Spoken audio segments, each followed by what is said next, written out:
എൻ്റെ പേര് ബെൻസി. ഞാൻ ചേർത്തലയിലെ തങ്കിപ്പള്ളി ഇടവകയിൽ നിന്നാണ് വരുന്നത്.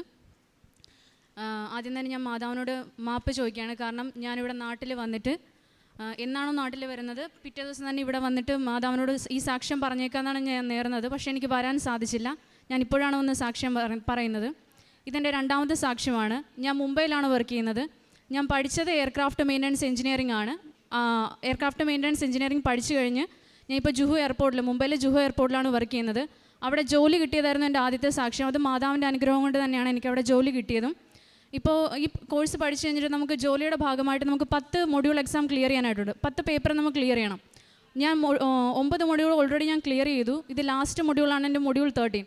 ബാക്കിയുള്ള മൊഡ്യൂളിനെ വെച്ച് കമ്പയർ ചെയ്യുമ്പോൾ ഇത് നമുക്ക് ഏറ്റവും ടഫായിട്ടുള്ള എക്സാമാണ്. അതുകൊണ്ട് തന്നെ ലാസ്റ്റ് എഴുതാം. കാരണം നന്നായിട്ട് പ്രിപ്പയർ ചെയ്താൽ മാത്രമേ ഈ എക്സാം നമുക്ക് പാസ്സാകാൻ സാധിക്കുള്ളൂ. കാരണം ഒരു 7-8 റെഫറൻസ് ബുക്കുണ്ട്. നമുക്ക് പിന്നെ നോട്ട്സ് പഠിക്കണം, previous year question paper refer ചെയ്യണം. അങ്ങനെ ഒരുപാട് നല്ല ടഫാണ് ഈ എക്സാം. അതും ഫസ്റ്റ് അറ്റംപ്റ്റിൽ തന്നെ കിട്ടുകയെന്ന് വെച്ചാൽ അത്രയും വലിയൊരു കാര്യം തന്നെയാണ്. അപ്പോൾ ഇതെല്ലാം കഴിഞ്ഞിട്ട് നന്നായിട്ട് പ്രിപ്പയർ ചെയ്തിട്ട് എക്സാമിന് അപ്ലൈ ചെയ്യാമെന്ന് കരുതിയിരുന്നത്. പക്ഷേ പെട്ടെന്ന് തന്നെ ഇതിൻ്റെ എക്സാമിന് അപ്ലൈ ചെയ്യാനുള്ള ഡേറ്റ് വന്നു. അത് ഓഗസ്റ്റ് ലാസ്റ്റ് വീക്കാണ് എക്സാം അപ്ലൈ ചെയ്യാനുള്ള ഡേറ്റ് വന്നത്. കാരണം ആ സമയത്ത് ഞാൻ പ്രിപ്പയർ ചെയ്തിട്ടേ ഇല്ല. കാരണം നമുക്ക് മിനിമം ഒരു മാസം നമുക്ക് എക്സാമിൻ്റെ അപ്ലൈ ചെയ്തിട്ട് എക്സാമിൻ്റെ ഡേറ്റും ഇൻ ബിറ്റ്വീൻ നമുക്ക് ഒരു മാസം പഠിക്കാനായിട്ട് നമുക്ക് സമയം കിട്ടുകയുള്ളൂ. അപ്പോൾ ഈ ഡ്യൂട്ടി കഴിഞ്ഞിട്ട് വേണം വന്നിരുന്ന് പഠിക്കാനായിട്ട്. അപ്പോൾ എക്സാമിൻ്റെ ഡേറ്റ് കഴിഞ്ഞപ്പോൾ തന്നെ ഞാൻ വിചാരിച്ചു, കാരണം ഇപ്രാവശ്യം എന്തായാലും എഴുതണ്ട, അടുത്ത ചാൻസിന് എഴുതാം. കാരണം ഇപ്രാവശ്യം എന്തായാലും കാരണം നമ്മൾ 3 മാസം കണ്ടിന്യൂസ് നന്നായിട്ടിന്ന് വർക്ക് ചെയ്താലേ ഈ എക്സാം പാസ്സാകാൻ പറ്റുള്ളൂ. അപ്പം നമ്മൾ അവിടെ വർക്ക് ചെയ്യുന്ന സീനിയേഴ്സ് പോലും ഈ എക്സാം പാസ്സായിട്ടില്ല. അപ്പം ഞാനവിടെ ജൂനിയറായിട്ട് ഇപ്പോൾ കയറിയിട്ട് 1 വർഷം ആവുന്നേ ഉള്ളൂ. അപ്പോൾ എന്തായാലും കിട്ടാൻ ചാൻസ് ഇല്ല എന്ന് വിചാരിച്ചു. അപ്പോൾ ഞാൻ വീട്ടിൽ വിളിച്ചിട്ട് പറഞ്ഞു, അമ്മ ഞാൻ എഴുതുന്നില്ല, കാരണം ഇപ്രാവശ്യം കിട്ടുമെന്ന് ചാൻസ് ഇല്ല, കാരണം ഞാൻ ഒന്നും പ്രിപ്പയർ അല്ല. അപ്പോൾ അമ്മ പറഞ്ഞിട്ട് പറഞ്ഞാൽ കുഴപ്പമില്ല, കാരണം അമ്മ ഉടമ്പടി എടുത്തിട്ടുണ്ടായിരുന്നു. ഞാൻ ഇവിടെ 2022 വന്നിട്ടാണ് ഉടമ്പടി എടുത്തത്. പക്ഷേ എനിക്ക് കണ്ടിന്യൂ ചെയ്യാൻ പറ്റിയില്ല, എൻ്റെ പേപ്പർ എനിക്ക് മിസ്സായിപ്പോയി. അപ്പോൾ അമ്മ പറഞ്ഞു കുഴപ്പമില്ല, നീ അപ്ലൈ ചെയ്തോ, നമുക്ക് പ്രാർത്ഥിക്കാം, മാതാവിനോട് പ്രാർത്ഥിക്കാം, നീ അപ്ലൈ ചെയ്തിട്ട് പഠിച്ചു തുടങ്ങിക്കോളാൻ പറഞ്ഞു. അങ്ങനെ ഞാൻ അതിന് അപ്ലൈ ചെയ്തു ആ ദിവസം തന്നെ ഞാൻ ഓൺലൈനിൽ light A candle prayer request ഇട്ട് പ്രാർത്ഥിക്കാൻ തുടങ്ങി. അപ്പം ഞാൻ മുംബൈയിലോട്ട് വന്ന സമയത്ത് തന്നെ അമ്മ ഉടമ്പടി എടുത്തപ്പോൾ കിട്ടിയ കാശ് രൂപം എൻ്റെ കയ്യിൽ തന്നിട്ടുണ്ടായിരുന്നു, കാരണം ഇങ്ങോട്ട് വന്ന സമയത്ത്. അങ്ങനെ രാവിലെ 5:30 എണീറ്റ് പ്രാർത്ഥിക്കാൻ തുടങ്ങി. പിന്നെ ആ സമയത്ത് അപ്പോൾ കുഴപ്പമില്ലാത്ത രീതിയിൽ എന്തായാലും നോക്കാം, അമ്മ പറഞ്ഞല്ലേ ഇവിടെ വന്ന് പ്രാർത്ഥിക്കാം, അങ്ങനെ ചിലപ്പോൾ കിട്ടുമായിരിക്കും എന്ന രീതിയിൽ പഠിച്ചു തുടങ്ങാൻ തുടങ്ങി. പക്ഷേ പഠിച്ചു തുടങ്ങിയപ്പോൾ മനസ്സിലായി, കാരണം കിട്ടാൻ ചാൻസ് ഇല്ല. കാരണം ഒരു പോർഷൻസ് തന്നെ പഠിക്കാനായിട്ട് 1-2 മണിക്കൂർ എടുക്കാൻ തുടങ്ങി. അപ്പോൾ ഇത്രയും വലിയ 7-8 ടെക്സ്റ്റ് ബുക്കൊക്കെ എങ്ങനെ പഠിച്ചെടുക്കാനാണെന്ന് ഞാൻ വിളിച്ചിട്ട് പറഞ്ഞു, അമ്മ ചാൻസ് ഇല്ല, ഒരിക്കലും കിട്ടുമെന്ന് തോന്നില്ല. കാരണം 3 മാസമൊക്കെ നന്നായിട്ടിരുന്ന് പഠിച്ചാൽ കിട്ടാവുന്ന എക്സാം ഈ 1 മാസം കൊണ്ടൊക്കെ ഞാൻ എങ്ങനെയാണ് പഠിച്ചു തീർക്കുന്നത് വിചാരിച്ചു. അമ്മ പറഞ്ഞു കുഴപ്പമില്ല, നീ നോക്ക്, പറ്റാവുന്നത്രയും പഠിക്കുക, കിട്ടിയില്ലെങ്കിൽ വേണ്ട, ആ രീതിയിൽ മുന്നോട്ട് പോയി. അങ്ങനെ രാവിലെ എണീറ്റ് പ്രാർത്ഥിക്കും. പിന്നെ ഇവിടെ അച്ഛൻ്റെ ടോക്ക് കാണും, യൂട്യൂബിൽ ടോക്ക് കേൾക്കാറുണ്ട്, സാക്ഷ്യങ്ങൾ കേൾക്കാറുണ്ട്. പിന്നെ എൻ്റെ കയ്യിൽ അവിടെ പ്രാർത്ഥിക്കാനായിട്ട് ബൈബിളില്ല. അപ്പോൾ നമുക്ക് ബൈബിളിൻ്റെ ആപ്പുണ്ട് മലയാളത്തിൽ. അപ്പോൾ അതിൻ്റെ ആപ്പ് ഡൗൺലോഡ് ചെയ്തിട്ട് ഞാൻ എല്ലാ ദിവസവും ബൈബിൾ വായിക്കും, രാവിലെയും രാത്രിയും വായിക്കും. പിന്നെ ഡ്യൂട്ടിക്ക് പോയിട്ട് വന്നിരിക്കുന്ന സമയത്താണ് പ്രാർത്ഥിച്ചിട്ട് പഠിക്കുന്നത്. അപ്പോൾ അങ്ങനെ സാധാരണ നമുക്ക് 1 മാസമാണ് ഇതിൻ്റെ ഇൻ ബിറ്റ്വീൻ നമുക്ക് പഠിക്കാനായിട്ട് സമയം കിട്ടുന്നത്. ഇത് എക്സാമിന് അപ്ലൈ ചെയ്തു, 12 ദിവസം കഴിഞ്ഞപ്പോൾ തന്നെ എക്സാമിൻ്റെ ഡേറ്റും വന്നു. അതും കൂടി കണ്ടപ്പോൾ ഉറപ്പിച്ചു, എന്തായാലും കിട്ടാൻ ചാൻസ് ഇല്ല, ഈ 12 ദിവസം കൊണ്ട് എങ്ങനെയാണ് പഠിച്ചു തീർക്കുന്നത്. അപ്പോൾ അങ്ങനെ ഒന്ന് ട്രൈ ചെയ്യാവുന്ന രീതിയിൽ പിന്നെ പഠിച്ചു തുടങ്ങി. അപ്പം മാതാവിനോട് പ്രാർത്ഥിച്ചിട്ട് എനിക്ക് മനസ്സിൽ ഇമ്പോർട്ടൻ്റ് ആയിട്ട് തോന്നുന്ന കാര്യങ്ങൾ ഞാൻ പഠിക്കാൻ തുടങ്ങി. അപ്പോൾ ഇമ്പോർട്ടൻ്റ് ആയിട്ട് തോന്നുന്ന കാര്യങ്ങൾ പഠിക്കാൻ തുടങ്ങി. ഇപ്പോൾ നമ്മൾ ബാക്കിയുള്ള മൊഡ്യൂളെന്ന് പറയുന്ന ഒരു പർട്ടിക്കുലർ സിസ്റ്റം മാത്രം നമ്മൾ പഠിച്ചാൽ മതി. അത് 60 മാർക്കിന് അല്ലെങ്കിൽ 70 മാർക്കിനായിരിക്കും. ഈ മൊഡ്യൂളെന്ന് പറയുന്നത് നമുക്ക് എയർക്രാഫ്റ്റിൻ്റെ ഫുൾ സിസ്റ്റമാണ് അവർ എക്സാമിന് ചോദിക്കുക. എയർക്രാഫ്റ്റിൻ്റെ A to Z എല്ലാ സിസ്റ്റം അവർ നമുക്ക് ചോദിക്കുക. അപ്പം 180 മാർക്കിനാണ് ഈ എക്സാം വരുന്നത്. പാസിംഗ് മാർക്ക് എന്ന് പറയുന്നത് 75% ആണ്. 135 മാർക്ക് വേണം നമുക്ക് പാസ്സാകാനായിട്ട്. അങ്ങനെ ഇത് പഠിക്കാൻ തുടങ്ങുമ്പോഴേ ഞാൻ മാതാവിനോട് പറഞ്ഞിട്ടാണ് പഠിക്കുന്നത്, മാതാവ് ഇത് എന്നെക്കൊണ്ട് കൂട്ടിയാൽ കൂടുമെന്ന് എനിക്ക് കൂട്ടിയാൽ കൂടത്തില്ല 100% ഉറപ്പാണ്, നീ സഹായിച്ചാൽ മാത്രമേ ഞാനിത് പാസ്സാവുള്ളൂ അന്ന് എപ്പോഴും ഞാൻ അങ്ങനെ പറഞ്ഞിട്ടാണ് ഞാൻ പഠിക്കാൻ തുടങ്ങുന്നത്. അങ്ങനെ പഠിച്ചു തുടങ്ങി. അപ്പോൾ ഒരു കോൺഫിഡൻസ് വരാൻ തുടങ്ങി. പഠിക്കുന്ന കാര്യത്തിൽ എനിക്ക് കോൺഫിഡൻസ് ഇല്ല, കാരണം ഇത്രയും വാസ്റ്റ് സിലബസ് ഞാൻ എങ്ങനെ പഠിച്ചു തീർക്കാനാണ്. പക്ഷെ പ്രാർത്ഥിക്കുന്ന സമയത്ത് ഒരു കോൺഫിഡൻസ് തുടങ്ങി. ഇത്രയും പ്രാർത്ഥിച്ചു കഴിഞ്ഞാൽ മാതാവ് എന്തായാലും കൈവിടാതിരിക്കത്തില്ല, ആ ഒരു തോന്നൽ മനസ്സിലുണ്ടായിരുന്നു. പിന്നെ ആ രീതിയിൽ പ്രാർത്ഥിച്ചു, പഠിച്ചു.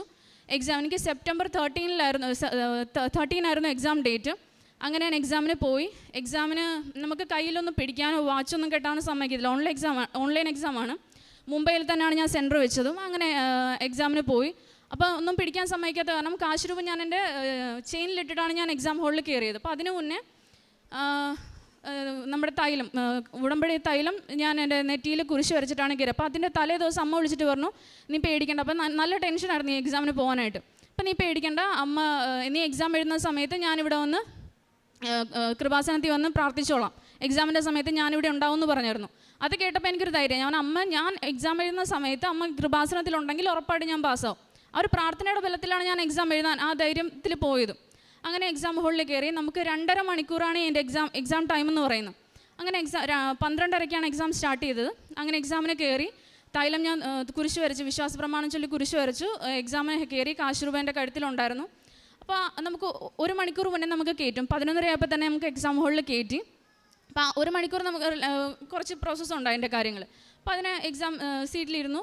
പിന്നെ ആ സമയം തൊട്ട് എത്രയും തീയുള്ള മാതാവും വിശ്വാസ പ്രമാണം പരിശുദ്ധരാജ്ഞ എനിക്ക് അറിയാവുന്ന പ്രാർത്ഥനയൊക്കെ ഞാൻ ചൊല്ലിക്കൊണ്ടിരിക്കുക. അപ്പോഴും ഞാൻ പറയും, ഞാനിങ്ങനെ മനഃപൂർവ്വം മാതാവ് കൃപാസനത്തിൽ മാതാവിൻ്റെ പുറകിലും ഉണ്ടെന്ന് ഞാൻ മനഃപൂർവ്വം വിശ്വസിക്കുക. എനിക്ക് അങ്ങനെ തോന്നിയില്ല, പക്ഷേ മനഃപൂർവ്വം വിശ്വസിക്കാം മാതാവിൻ്റെ പുറകിൽ നിൽപ്പുണ്ട്, എന്നെ സഹായിക്കും എന്ന് ഞാൻ മനഃപൂർവ്വം ഓർത്ത് പ്രാർത്ഥിക്കാൻ തുടങ്ങി.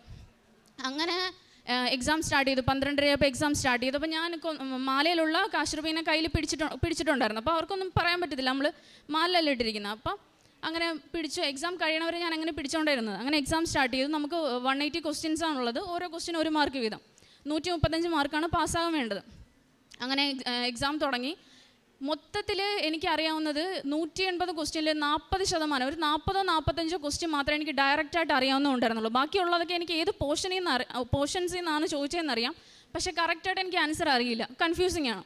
അപ്പോൾ ഓരോ ക്വസ്റ്റ്യൻ ഞാൻ ചെയ്യുമ്പോഴും, അറിയാവുന്നതായാലും അറിയാൻ പാടില്ലാത്തതായാലും ഞാൻ ആൻസർ ചെയ്യുമ്പോൾ ഞാൻ മാതാവിനോട് ചോദിച്ചിട്ട് മാത്രമേ ചെയ്യുള്ളൂ. മാതാവ് ഞാൻ കൊടുക്കുകയാണ്, എനിക്ക് സംശയമുണ്ട്, ഇത് തന്നെയല്ലേ എന്ന് ചോദിച്ചിട്ട് മാത്രമേ ഞാൻ ആൻസർ ചെയ്യാറുള്ളൂ ഓരോ ക്വസ്റ്റ്യനും. അങ്ങനെ ഞാൻ എൻ്റെ ഓരോ ക്വസ്റ്റ്യനും ഇപ്പം നമുക്കൊരു ഓപ്ഷനുണ്ട്, നമുക്ക് വേണമെങ്കിൽ ഒന്നും കൂടി എക്സാം എല്ലാം കഴിഞ്ഞിട്ട് നമുക്കൊന്നും കൂടി ക്രോസ് ചെക്ക് ചെയ്യാം. എക്സാം കഴിഞ്ഞിട്ട് നമുക്ക് വന്നിട്ട് നമ്മൾ അറ്റൻഡ് ചെയ്ത ക്വസ്റ്റ്യൻ ഒന്നും കൂടി നോക്കിയിട്ട് നമുക്ക് വേണമെങ്കിൽ ഓപ്ഷൻസ് മാറ്റണമെങ്കിൽ ഓപ്ഷൻസ് മാറ്റാം. അപ്പം എനിക്കത് തോന്നില്ല, കാരണം ഓരോ ക്വസ്റ്റ്യൻ അറ്റൻഡ് ചെയ്തു, 2ാമത്തെ ക്വസ്റ്റ്യനായി, 3ാമത്തെ ക്വസ്റ്റ്യനായി. അങ്ങനെ എനിക്ക് പിന്നീട് പുറകോട്ട് പോയി ക്രോസ് ചെക്ക് ചെയ്യേണ്ട ആവശ്യം വന്നില്ല. ഓരോ ക്വസ്റ്റ്യനും കഴിഞ്ഞു, ഞാൻ എക്സാം ഫിനിഷ് ചെയ്തു. അപ്പോൾ എങ്ങനെയാണെന്ന് ചോദിച്ചാൽ ഓരോ ക്വസ്റ്റ്യനും മാതാവിനോട് ചോദിച്ചിട്ട് ഞാൻ ചെയ്തുകൊണ്ടിരുന്നത്. അങ്ങനെ പെട്ടെന്ന് തന്നെ എൻ്റെ 180 ക്വസ്റ്റ്യൻസ് എല്ലാം കംപ്ലീറ്റ് ചെയ്തു. ഞാൻ പിന്നെ എക്സാം ഫിനിഷ് ചെയ്തിട്ട് ഞാൻ സാറിനോട് ചോദിച്ചിട്ട് ഞാൻ പുറത്തോട്ട് ഇറങ്ങിക്കഴിഞ്ഞപ്പോൾ എനിക്കൊരു സംശയം, എക്സാം നല്ലതായിരുന്നോ മോശമായിരുന്നോ, മൊത്തം കൺഫ്യൂഷനായി. എങ്ങനെയാണ് നല്ലതാണോ മോശമാണെന്ന് പോലും പറയാൻ പറ്റാത്തൊരു ക്ലാരിറ്റി ഇല്ല, എന്താ പറയേണ്ടതെന്ന്. അങ്ങനെ ഞാൻ ഫോൺ സ്വിച്ച് ഓഫ് ആക്കി വെച്ചാൽ കയറിയിരുന്നത്. അങ്ങനെ ഫോൺ സ്വിച്ച് ഓൺ ആക്കി ഞാൻ നോക്കിക്കഴിഞ്ഞപ്പോൾ 2.5 മണിക്കൂറിൻ്റെ എക്സാം എൻ്റെ 1:30 ആയപ്പോൾ തന്നെ എൻ്റെ എക്സാം കഴിഞ്ഞു. സാധാരണ എല്ലാവരും ഈ എക്സാമിന് ടൈം കുറവാണ്, എല്ലാവരും നല്ലപോലെ ചിന്തിച്ചിരുന്ന എക്സാമിൻ്റെ സമയത്ത് എൻ്റെ എക്സാം 1:30 ആയപ്പോൾ തന്നെ കഴിഞ്ഞു. അപ്പോൾ എക്സാം കഴിഞ്ഞ് ഞാൻ ആദ്യം തന്നെ മാതാവിനോട് നന്ദി പറഞ്ഞിട്ട്, കാശ് രൂപ ഉണ്ടല്ലോ, അത് മാതാവിനോട് നന്ദി പറഞ്ഞ് ഫോൺ ഓണാക്കി വീട്ടിൽ വിളിച്ച് ഞാനിങ്ങനെ പറഞ്ഞു, അമ്മ എക്സാം കഴിഞ്ഞു, അപ്പോൾ ചേച്ചി എല്ലാവരും ഉണ്ട്, എല്ലാവരും ഈ പരീക്ഷയുടെ നിയോഗം വെച്ചാൽ പ്രാർത്ഥിച്ചുകൊണ്ടിരുന്നു. അപ്പോൾ എല്ലാവരും വിളിച്ചിട്ട് പറഞ്ഞാൽ കുഴപ്പമില്ലായിരുന്നു അമ്മ, എങ്ങനെയാണെന്ന് അറിയത്തില്ല, നല്ലതാണോ മോശമാണെന്നൊരു ഉറപ്പില്ല, പക്ഷേ എന്തായാലും എൻ്റെ എക്സാം കഴിഞ്ഞു എന്നിങ്ങനെ പറഞ്ഞു. അപ്പോൾ അവൻ പറഞ്ഞു കുഴപ്പമില്ല, അത് ശരിയാവും, മാതാവ് നടത്തി തരും, നീ പേടിക്കേണ്ടെന്ന് പറഞ്ഞു. അങ്ങനെ പിന്നെയും കണ്ടിന്യൂ ചെയ്തു. രാവിലെയും വൈകിട്ടും പ്രാർത്ഥിക്കും, ബൈബിൾ വായിക്കും, പറ്റാവുന്ന സാക്ഷ്യങ്ങൾ കേൾക്കും. അങ്ങനെ കണ്ടിന്യൂ ചെയ്തു. ഒരാഴ്ച കഴിഞ്ഞപ്പോൾ തന്നെ റിസൾട്ട് വന്നപ്പോൾ എൻ്റെ കൂടെ എഴുതിയതിൽ ഞാൻ മാത്രമേ ആ എക്സാമിന് പാസ്സായുള്ളൂ. 135 മാർക്ക് വേണ്ട സ്ഥാനത്ത് എനിക്ക് 149 മാർക്കോടെ മാതാവിനെ പാസ്സാക്കി തന്നു. മാതാവ് തന്ന ഈ വലിയൊരു അനുഗ്രഹത്തിന് ഈശോയോടും തിരുക്കുമാറിനും 1000 നന്ദി പറയുന്നു. പ്രേക്ഷിത പ്രവർത്തനത്തിൽ ഞാൻ ആദ്യമായിട്ട് 2022 ഇവിടെ വന്ന ഉടമ്പടി എടുത്തത്, പക്ഷേ അതെനിക്ക് കണ്ടിന്യൂ ചെയ്യാനായിട്ട് സാധിച്ചില്ല. പിന്നെ ഞാനിവിടെ 6-ാം തീയതി, ഈ മാസം 6-ാം തീയതി ഞാനിവിടെ വന്ന് പുതിയ ഉടമ്പടി എടുക്കുകയാണ് ഉണ്ടായത്. കാരണം അതിൻ്റെ ആ പേപ്പർ മിസ് ചെയ്ത് പോയിട്ട് പ്രേക്ഷിത പ്രവർത്തനത്തിന് ഞാൻ അവിടെ നിൽക്കുന്ന സമയത്തും ഈ ലൈറ്റ് ക്യാൻഡിൽ പ്രെയറാണ് ഞാൻ ചെയ്ത് പ്രാർത്ഥിച്ചുകൊണ്ടിരുന്നത്. ആ സമയത്ത് ഇപ്പോൾ നമ്മൾ വരുന്ന വഴിക്ക് നടന്നാണ് വരുന്നത്, ഡ്യൂട്ടി കഴിഞ്ഞിട്ട് അടുത്ത് തന്നെയാണ് നമ്മുടെ ക്വാർട്ടേഴ്സ്. അപ്പോൾ നടന്നു വരുന്ന സമയത്ത് ആരെങ്കിലും ഇപ്പോൾ വഴിയരികിൽ കുറേ പേരുണ്ടാവുമല്ലോ, ഭക്ഷണവും അങ്ങനെയുള്ളവർക്ക് ഞാൻ കാശായിട്ടും പിന്നെ ഭക്ഷണമായിട്ടും ഞാൻ കൊടുക്കാറുണ്ട്. പിന്നെ ഇപ്പോൾ ഞാൻ ഉടമ്പടി എടുത്ത ശേഷം ഞാൻ മുടങ്ങാതെ പള്ളിയിൽ പോകാറുണ്ട്. പിന്നെ എന്താ മാറ്റമെന്ന് വെച്ചാൽ, നമുക്ക് നേരത്തെ എന്ന് വെച്ചാൽ ജസ്റ്റ് ഒന്ന് പ്രാർത്ഥിക്കുക മാത്രമേ ഉള്ളൂ, നമുക്ക് ഒരു ഫീലില്ല, നമുക്ക് നല്ല പ്രാർത്ഥനയിലാണെന്നുള്ളൊരു ഫീല് നേരത്തെ ഉണ്ടായിരുന്നില്ല. പക്ഷേ ഇപ്പോൾ ഉടമ്പടി എടുത്ത ശേഷം 6-ാം തീയതിയാണ് ഞാൻ ഇവിടെ ഒന്ന് ഉടമ്പടി എടുത്തത്, പുതിയ ഉടമ്പടി എടുത്ത ശേഷം പ്രാർത്ഥിക്കാനും ബൈബിൾ വായിക്കാനും ബൈബിൾ കൃത്യമായിട്ട് വായിക്കും. അതൊക്കെയുള്ളൊരു നല്ലൊരു ദൈവം കൂടെ ഉണ്ടെന്നുള്ളൊരു ഉറപ്പുണ്ട്. ഇപ്പോൾ നമ്മൾ സാക്ഷ്യം വളരെ വ്യക്തമായിട്ട് പറഞ്ഞിട്ടുണ്ട്. ഒരു എക്സാമിൻ്റെ വിജയമായിട്ട് ബന്ധപ്പെട്ട സാക്ഷ്യമാണ് ഇപ്പോൾ നമ്മൾ കേട്ടത്. ഏറെ പ്രധാനപ്പെട്ടത് ഒരു എക്സാമിൻ്റെ കാര്യമാണ്. അല്ലെങ്കിൽ എക്സാമിൻ്റെ പ്രാധാന്യത്തിനെക്കുറിച്ചും അതിന് എത്രത്തോളം ഒരു മാനസികമായ യുക്തിയിൽ ചിന്തിക്കുമ്പോൾ ഒരു എത്രത്തോളം പ്രിപ്പറേഷൻ ആവശ്യമാണെന്നൊക്കെ വളരെ വ്യക്തമായിട്ടും സ്ഫുടമായിട്ടും പറഞ്ഞിട്ടുണ്ട്. അപ്പം അതിനുമപ്പുറം നമ്മുടെ കഴിവിൽ തീരുന്നൊരു സമയം നമുക്ക് ലഭിച്ചില്ല. അപ്പം നമ്മൾ ഈ ഉടമ്പടിയിൽ എന്തുകൊണ്ടാണ് ഇപ്പം ഈ ഒരു സാക്ഷ്യം പറയുന്നത്? ഇപ്പോൾ രണ്ടാമത്തെ സാക്ഷ്യമാണെന്നാണ് പറയുന്നത്. ഇതിനു മുമ്പ് ദൈവം ഒരു സാക്ഷ്യം പറയാനായിട്ട് ദൈവം അനുവദിച്ചു. ഇതിപ്പോൾ രണ്ടാമത്തെ സാക്ഷ്യമാണ്. അപ്പോൾ വളരെ വ്യക്തമായിട്ട് പറയുന്നുണ്ട്. അപ്പോൾ ഒരു 3 മാസം പ്രിപ്പറേഷൻ മിനിമം ആവശ്യമുള്ളൊരു പരീക്ഷയിൽ വളരെ ചുരുങ്ങിയ സമയം മാത്രമാണ് പ്രിപ്പറേഷന് കിട്ടിയതും. അപ്പോൾ കൂടുതൽ പ്രാർത്ഥിച്ചു എന്നുള്ളതാണ്. കാരണം നമുക്കറിയാം ഇപ്പോൾ 3 മാസം ഉള്ള പരീക്ഷയ്ക്ക് 1 മാസം കൊണ്ടോ അല്ലെങ്കിൽ അതിൽ ചുരുങ്ങിയ ദിവസം കൊണ്ട് പ്രിപ്പയർ ചെയ്യുമ്പോൾ നമ്മൾ ആശ്രയിച്ച മുന്നോട്ട് പോകത്തില്ലെന്നുള്ളൊരു പ്രതീക്ഷ ഇല്ലായ്മയിൽ നിന്ന് കൂടുതൽ പ്രാർത്ഥിക്കാൻ തുടങ്ങി എന്നുള്ളത്. അപ്പോൾ ഒരു ഉടമ്പടി നിയോഗത്തിൻ്റെ എല്ലാ സാധ്യതകളും അതിനകത്തുണ്ട്. ഒന്നാമത്തെ കാര്യം കൂടുതൽ ദൈവത്തിൽ ആശ്രയിക്കാനുള്ളൊരു സാധ്യതയുണ്ട്. പിന്നെ രണ്ടാമത്തത് അമ്മയും ഒരു വിശ്വാസത്തിലുള്ള ഒരാളായതുകൊണ്ട് അമ്മയും വിശ്വാസത്തോടെ ഇവിടെ വന്ന് പ്രാർത്ഥിക്കാം. ദൈവമാണ് ഇതെല്ലാം ജയം തരുന്നത്, കർത്താവിൻ്റെ കരങ്ങളിലാണ് ശാശ്വതമായ വിജയം എന്നൊക്കെ കർത്താവിൻ്റെ വചനം ഓർമ്മപ്പെടുത്തുന്ന ഒരു അനുഭവമാണിത്. അപ്പോൾ ഒരാളൊരു അനുഭവം പറയുമ്പോൾ അതിൻ്റെ എല്ലാ കാര്യങ്ങളും ശ്രദ്ധയോടെ നമ്മൾ ശ്രദ്ധിക്കേണ്ടതാണല്ലോ. ഇപ്പോൾ പരീക്ഷ എഴുതുന്ന സമയത്തും എഴുതിയതിന് ശേഷം കുറേയേറെ സമയം ബാക്കി വന്നെന്നാണ് പറയണത്. സാധാരണ ഇപ്പോൾ ഈ പരീക്ഷയുടെ കടന്നു പോകുന്നവർക്ക് അതിൻ്റെ ഒരു ബുദ്ധിമുട്ട് അറിയത്തുള്ളൂ. അപ്പം പിന്നെയും സമയം ബാക്കി വന്നെന്ന് പറഞ്ഞാൽ ഇപ്പം നമ്മുടെ പ്രാർത്ഥനയുടെ പ്രത്യേകത ഇപ്പോൾ ഉടമ്പടി ആദ്യമായിട്ട് എടുക്കുന്നവർക്ക് ചിലപ്പം ഒരുപക്ഷെ ഇത് അറിയത്തില്ലെങ്കിൽ നമ്മുടെ പ്രാർത്ഥന എന്ന് പറഞ്ഞാൽ വേഗതയിൽ കാര്യങ്ങൾ നടക്കുവാനായിട്ട് പരിശുദ്ധ അമ്മ നമ്മുടെ കരം പിടിക്കുന്നു എന്നുള്ളതാണ് ഈ പ്രാർത്ഥനയുടെ പ്രത്യേകത. സമയത്തിന് മേളിൽ പരിശുദ്ധ അമ്മയ്ക്കൊരു അധികാരമുണ്ട്. അത് സ്ഥാപിക്കുക എന്നതാണ് ഇവിടെയുള്ള ഓരോ സാക്ഷ്യങ്ങളുടെയും ഒരു അടിസ്ഥാനപരമായിട്ട് ലക്ഷ്യം. അപ്പോൾ സമയം വീണ്ടും ലഭിച്ചു എന്ന് പറഞ്ഞാൽ അതിനു മുമ്പേ ചെയ്ത കാര്യങ്ങളൊക്കെ വേഗത്തിൽ ചെയ്യാനായിട്ട് ദൈവം അനുഗ്രഹിച്ചു എന്നുള്ളതാണ്.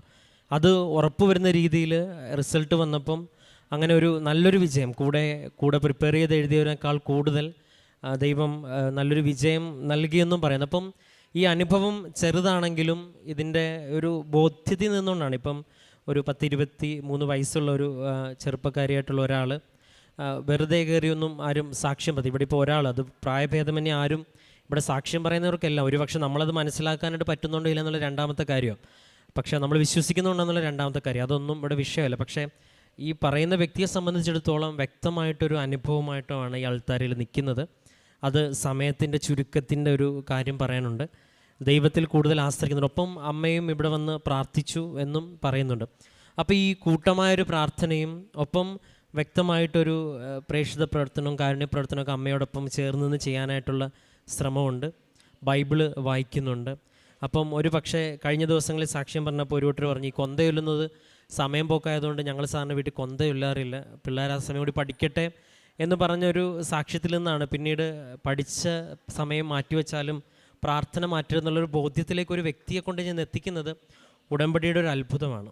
അപ്പം പരിശുദ്ധ അമ്മ ഈ തൻ്റെ കഴിവിനേക്കാളും അപ്പുറം ദൈവത്തിൻ്റെ ഒരു കൃപ ജീവിതത്തിലുണ്ട് എന്ന് ഈ ഒരു പരീക്ഷയുടെയും പിന്നെ നേരത്തെ ഒരു സാക്ഷ്യം അഡ്മിഷൻ്റെയും കാര്യത്തിലൂടെ ഒരാൾക്ക് ബോധ്യപ്പെടുത്തി കൊടുത്തിട്ടുണ്ടെങ്കിൽ അതാണ് ഈ പരീക്ഷ ജയിച്ചതിനേക്കാളും വലിയൊരു അത്ഭുതം. ഒരു പക്ഷേ കൂടെയുള്ളവർക്കും ഇത് പറയുവാനായിട്ടുള്ള അപ്പം അതുകൊണ്ടാണ് ഉടമ്പടിയിൽ ഒരുപാട് പേര് മാതാവിനെക്കുറിച്ച് കൂടുതൽ പറയാനുള്ള കാരണം അവർ പഠിച്ചറിഞ്ഞ് പറഞ്ഞതല്ല, അനുഭവത്തിൽ നിന്ന് പറയുന്നത്. അപ്പോൾ ഇത്രയും വലിയൊരു ദൈവാനുഭവത്തിലേക്ക് ഒരു വ്യക്തിയെ കൊണ്ടുചെന്ന് നിർത്തുവാനായിട്ട് ദൈവം ആശീർവദിച്ച് പ്രാർത്ഥനയ്ക്ക് കഴിയുന്നുണ്ട്. അപ്പോൾ ഇനിയും ഉടമ്പടി ജീവിതത്തിൽ മുന്നോട്ട് പോകുമ്പോൾ ഒരുപാട് ദൈവാനുഭവങ്ങൾ ഉണ്ടാകട്ടെ എന്നും ഒരുപാട് നന്മകൾ ചെയ്യുവാനായിട്ട് ഈ ദൈവാനുഭവങ്ങൾ കൂടുതൽ പ്രചോദനമാകട്ടെ എന്ന് പ്രാർത്ഥിക്കുന്നു. നമുക്ക് കരങ്ങളടിച്ച് ദൈവത്തിൻ്റെ നാമം മഹത്വപ്പെടുത്താം. അത്യപൂർവ ദൈവാനുഭവങ്ങൾ ഇനി നിങ്ങൾക്കും സ്വന്തം. ഈ യൂട്യൂബ് ചാനൽ ഇതുവരെ സബ്സ്ക്രൈബ് ചെയ്തിട്ടില്ലെങ്കിൽ ഇപ്പോൾ തന്നെ സബ്സ്ക്രൈബ് ചെയ്യുക. ഈ വീഡിയോ ഇപ്പോൾ തന്നെ നിങ്ങളുടെ സുഹൃത്തുക്കൾക്ക് ഷെയർ ചെയ്തുകൊണ്ട് കർത്താവിൻ്റെ പ്രേക്ഷിതരാകുക.